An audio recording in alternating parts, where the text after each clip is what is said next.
Hi மக்களே, இன்றைக்கி நம்ம கோவையில் நடந்த ஒரு அதிர்ச்சியை பற்றி தான் இன்றைக்கி நம்ம பார்க்க போகிறோம். என்னன்னு கேட்டிங்கன்னா, அந்த கோவையில் நடந்த சதுரகிரி மலை இருக்குது தெரியுமா, அதில் நடந்ததை பற்றி தான் பார்க்க போகிறோம். என்னென்னு பார்க்கலாம் வாங்க. நேற்று காலையில் கோவையில் நடந்த அதிர்ச்சியை பார்த்திங்கன்னா, ஒரு சூறாவளி அங்கே சொல்லிருக்கு. எல்லா மக்களும் அங்கே வந்து சாமியை பார்க்குறதுக்காக நிறைய பேர் வருஷம் வருவாங்க.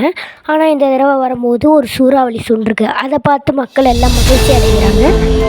அந்த மகிழ்ச்சியை பார்க்க ஒரு அதிர்ச்சியாக தான் இருக்குது. அதோட உயரத்தை பார்த்திங்கன்னா, இங்கேருந்து வானத்தையும் தாண்டி போகுது. அங்கேருந்து இங்கே எப்படி ஒட்டுனுச்சுன்னு கேட்டிங்கன்னா, அதுவும் ஒரு கடவுளோட நம்பிக்கை தான். இந்த இதில் என்ன இதுனா,